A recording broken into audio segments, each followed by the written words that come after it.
From the Rus princes sailing the rivers to the Soviet cosmonauts reaching for the stars, Russia remains an epic tapestry woven with triumph, tragedy, and resilience. Its evolution reflects the spirit of survival, and as its story unfolds, one truth remains unchanged.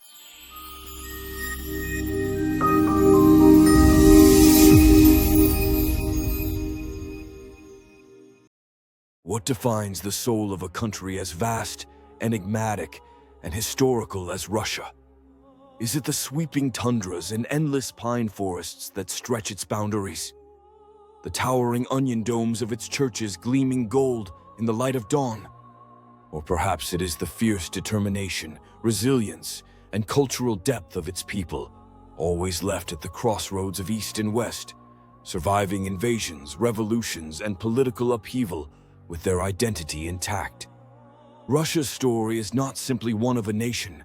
It's the saga of an empire, a civilization, and an evolving force that continues to shape global politics, culture, and history. Our journey begins in the hazy annals of antiquity, long before Russia was Russia. Thousands of years ago, the ancestors of the Slavic peoples scattered across the vast Eurasian landscapes, living in forested hills, cold river basins, and fertile plains. These were tribal communities, bound to their land and traditions, but they were not yet unified under one banner. By the 9th century CE, the seeds of Russia's collective history began to blossom as Viking settlers, known in Slavic tradition as the Rus, arrived and took up residence along the river routes connecting the Baltics to the Byzantine world. Under these Norse leaders, a patchwork of Slavic communities began to consolidate into powerful principalities. At the heart of this unification stood a city, Kiev, the jewel of what would become Kievan Rus. Kiev wasn't just the capital of a fledgling state. It was the portal to the East, the inheritance of Byzantine culture, and the cradle of early Russian civilization. Religion soon became the glue that held the kingdom together, as Prince Vladimir first made an alliance with Constantinople, converting the Rus to Orthodox Christianity in 988. This decision didn't just leave a religious legacy, it planted the foundations for Russia's culture, architecture, language, and art. But Kievan Rus was not destined to last. Like many ancient states, its power waned under the pressures of rivalry and fragmentation. By the 13th century, the unthinkable happened. The Mongols swept across Eurasia like a storm, delivering crushing blows to the Rus cities. Kiev's magnificent towers lay in ruin, and its leadership fell into shadow under Mongol domination. For over 200 years, Rus princes labored under the yoke of the Golden Horde, a period historians call the Tatar-Mongol yoke. Yet it was during this time, surprisingly, that seeds of resilience began to flourish in the city of Moscow, a promising outpost and rising center of power. If Kievan Rus was the cradle of Russian culture, the Grand Duchy of Moscow, or Muscovy, was the incubator for its imperial ambitions. In the late 14th century, an unlikely leader named Dmitry Donskoy dared to challenge the Mongols. His victory at the Battle of Kulikovo was nothing short of monumental. It marked the beginning of Muscovy's rise as an independent power. By the time Ivan III, known as Ivan the Great, came to power, Muscovy was prepared to declare itself the successor to the fallen Byzantine Empire. He even adopted the Byzantine double-headed eagle as the symbol of Russian sovereignty, solidifying Moscow's claim as the Third Rome. But it was Ivan IV, or Ivan the Terrible, who transformed Muscovy into Tsardom and elevated Russia to imperial heights, though his reign was characterized as much by bloodshed as by ambition. Under Ivan's rule in the 16th century, Russia expanded eastward, conquering Siberia and transforming itself into a multi-ethnic empire. Yet Ivan's paranoia reverberated through history as well. His turbulent leadership and ruthless tactics foreshadowed the autocratic streak that would scar Russian leadership for centuries. After Ivan IV's death, Russia entered a period of chaos known as the Time of Troubles, marked by famine, foreign invasion, and internal strife. The people cried out for stability, and they found it in the Romanov family, who rose to power in 1613 and ushered in 3 centuries of imperial rule. Under the Romanovs, Russia transformed into one of the largest empires the world had ever seen, stretching from the Baltic Sea to the Pacific Ocean. Perhaps no era defined Russian imperial ambition as boldly as the reign of Peter I, Peter the Great. Inspired by Western Europe's technological advancements, Peter dragged Russia into the modern age, instituting sweeping reforms, building the stunning city of St. Petersburg, and declaring himself emperor rather than Tsar. Peter the Great declared himself emperor rather than Tsar, marking a significant transformation in Russia's imperial identity. St. Petersburg itself became a metaphor for Peter's vision, a window looking westward, symbolizing Russia's desire to both embrace European progress and compete with European powers. Catherine the Great continued this legacy in the 18th century, expanding the empire's borders and establishing Russia as an intellectual hub, open to Enlightenment ideas from abroad. The arts flourished, literature, philosophy, and music blossomed under her patronage. But even she could not stamp out the growing discontent that simmered beneath the surface of Russian society, a divide between the ruling elite and the working classes that would erupt in fury centuries later. The 19th century was a turning point in Russia's history. The Napoleonic Wars tested Russia's potential as both a military force and a national identity. The image of Napoleon retreating from the burning wreckage of Moscow resonated as a symbol of Russian resilience. But at home, the tensions grew. Serfs labored in medieval-like conditions, while the wealth accumulated by the aristocracy created an insurmountable gap in privilege. The reforms of Tsar Alexander II, including the emancipation of the serfs in 1861, were steps toward modernization, but fell short of dismantling centuries of inequality. By the early 20th century, revolution was in the air. The Bolsheviks, guided by Vladimir Lenin's vision of a Marxist future, saw opportunity in the suffering caused by World War I. When Tsar Nicholas II's government crumbled during the Russian Revolution in 1917, the Romanov dynasty's long reign came to a violent end, paving the way for the Soviet Union. Lenin's Soviet state was revolutionary, but it was Joseph Stalin's grip on power that transformed Russia into a global superpower. Under Stalin's iron-fisted rule, Russia industrialized at breakneck speed, surviving brutal purges and devastating famines.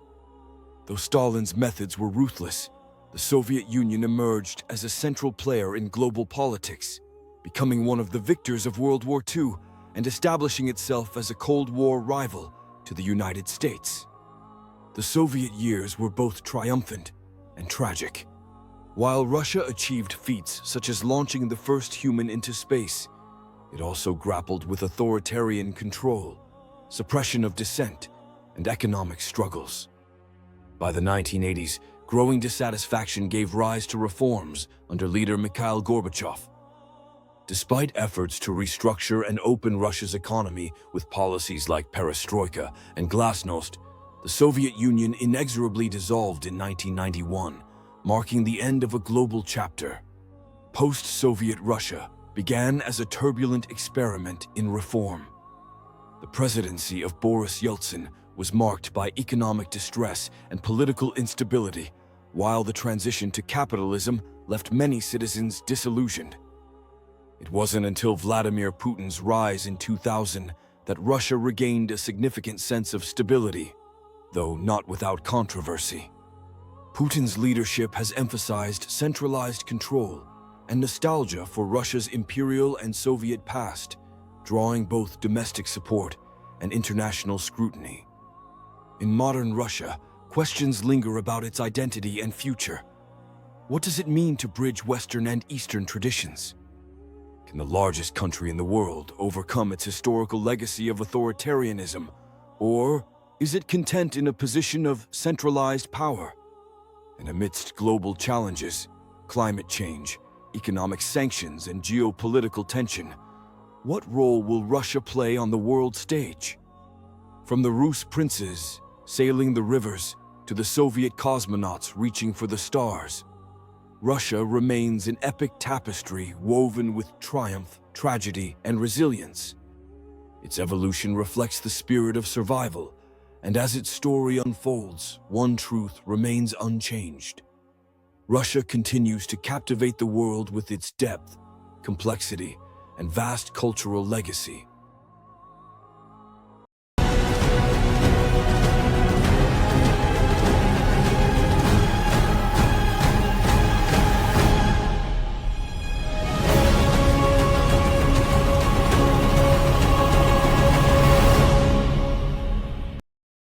The collapse of the Soviet Union in 1991 marked a turning point in world history and brought about tectonic changes within Russia itself. Amidst the political turmoil, economic hardship, and societal upheaval that followed the dissolution of a superpower, a new political era began. The era of the Russian Federation and its modern presidents, from the charismatic and controversial Boris Yeltsin to the omnipresent Vladimir Putin, began. Let's take a deep dive into their stories, the legacies they built, and the imprint they left on Russian history. When the Soviet Union dissolved in December 1991, Boris Yeltsin emerged as the first president of the Russian Federation, taking the reins of a nation in freefall. Yeltsin had been a vocal critic of Soviet policies, resigning from Mikhail Gorbachev's government and spearheading calls for democratic reform. But while his ascension to power began with enormous hope for Russia's transition to democracy and market economics, his presidency became defined by chaos, economic turbulence, and missteps that would haunt the country for years. Yeltsin oversaw a period of rapid privatization, dubbed shock therapy, that was meant to turn Russia's centrally planned economy into a capitalist market overnight. Inflation skyrocketed, millions were plunged into poverty, and vital national industries fell into the hands of oligarchs. His leadership style was unpredictable and erratic, a reflection of both his larger-than-life personality and personal struggles. Yeltsin also presided over the First Chechen War, 1994 to 1996, a brutal conflict that highlighted the depths of the Federation's internal strife. Russia's attempt to suppress separatist movements in the Caucasus ended in military embarrassment and set the stage for future battles in the region. By the late 1910s, Yeltsin's health was deteriorating, and his popularity had plummeted. Corruption scandals and Russia's 1998 financial crisis further eroded public confidence in his leadership. On December 31, 1999, in a surprise New Year's Eve address, Yeltsin announced his resignation, handing over power to his relatively unknown prime minister, Vladimir Putin. Little did anyone know, Putin was about to transform Russia's political landscape forever. When Vladimir Putin became acting president in the final moments of 1999, most Russians didn't know much about him. A former KGB officer who had worked in East Germany before climbing the ranks of Russia's Federal Security Service, FSB, Putin entered the Kremlin as a pragmatic, disciplined, and understated figure. But it didn't take long for him to leave his mark. Upon winning the 2000 presidential election, Putin set about projecting an image of stability and competence. His initial priorities were straightforward: restore order in a chaotic Russia, rein in the oligarchs, and assert Russia's place in the world as a resurgent power. And he wasted no time. One of his first major actions was the Second Chechen War, launched in response to bombings in Russia that authorities blamed on Chechen terrorists. This conflict, unlike Yeltsin's bungled attempt, ended with Chechnya coming firmly back under Moscow's control, albeit through brutal military force and a shadowy alliance with Chechnya's controversial strongman leader Ramzan Kadyrov. Domestically, Putin brought the oligarchs to heel, Those who resisted his consolidation of power, like the billionaire Mikhail Khodorkovsky, found themselves in jail or in exile. Putin also re-centralized control over Russia's sprawling federation of regions, appointing governors loyal to the Kremlin rather than allowing independent elections.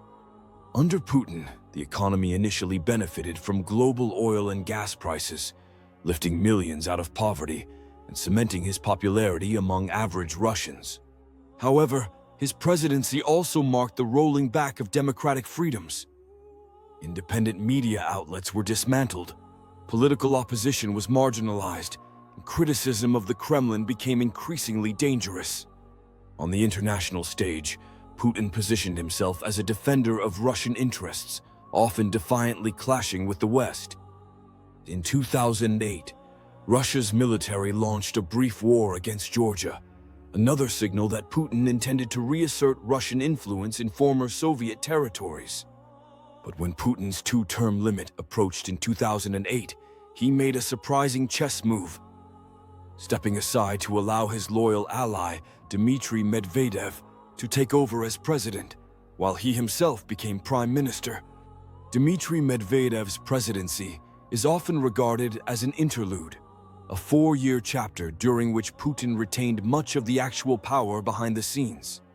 Though Medvedev held the formal title of president, many saw him as a placeholder, keeping the seat warm until Putin could legally return to power. That said, Medvedev did make efforts to distinguish himself. His presidency coincided with a more liberal, tech-centric vision for Russia. He championed modernization and innovation, launched anti-corruption campaigns, and spoke in favor of working more closely with Western nations. His supporters hoped he might steer Russia toward a more open and democratic direction. But these hopes were largely subdued by the Kremlin's realities. The most memorable moment of Medvedev's presidency, however, came toward its end, when it was announced that Putin would run for president again in 2012. This castling move, as some analysts termed it, demonstrated how deeply intertwined Medvedev's presidency was with Putin's strategic vision. Medvedev stepped aside without resistance, and Putin returned to the office amid widespread accusations of election fraud and protests in the streets. If Putin's first 2 terms were about restoring order after the Yeltsin years, his second tenure as president marked a turn toward more aggressive domestic and foreign policies. The protests against his return to power in 2012 were met with crackdowns, signaling a new willingness to stifle dissent without hesitation. One of the defining moments of Putin's rule came in 2014 with the annexation of Crimea. This move followed Ukraine's Maidan Revolution, which toppled a pro-Moscow leader. In an orchestrated series of events, Russian forces occupied Crimea, and a controversial referendum was held, resulting in its annexation to Russia. This decision sparked international condemnation and led to economic sanctions, isolating Russia from much of the West. But it also bolstered Putin's domestic popularity, portraying him as a leader who had brought Crimea back to the motherland. Meanwhile, Putin's government continued tightening its grip on Russian society. Opposition figures like Alexei Navalny faced imprisonment or exile. Protests were heavily suppressed, and Kremlin-aligned media amplified nationalist narratives. Abroad, Putin's Russia became increasingly assertive, from military involvement in Syria to allegations of election interference in the United States and elsewhere. Through it all, Putin presented himself as a leader, restoring Russia's greatness on the global stage. His deep alignment with Russian Orthodox traditions and his portrayal as a defender of conservative values further solidified his domestic support. As of today, Putin remains firmly in control. Changes to Russia's constitution in 2020 effectively reset his term limits, allowing him to potentially remain in power until 2036. Whether he will stay that long remains to be seen, but there is no denying that Putin's presidency has both defined modern Russia and raised questions about what a post-Putin Russia might look like. From Yeltsin's chaotic reforms to Putin's iron grip, the presidents of modern Russia have overseen a nation navigating a difficult path. They've shaped policies of economic transformation, centralization, and geopolitical resurgence, all while weathering societal upheaval, corruption, and international scrutiny. Each presidency tells a story of both triumphs and struggles, of a country learning to stand on its own after the Soviet Union's collapse, and of leaders grappling with the enormity of that challenge. The future of Russia's presidency, like its past, will undoubtedly continue to capture global attention. So as we reflect on the presidencies that have shaped modern Russia, one thing is clear: the story is far from over. Thank you for watching Historical Moments. We hope you enjoyed this trip through history. If you liked the video, don't forget to like, share, and subscribe for more incredible stories from the past. Until next time, keep exploring the moments that changed history.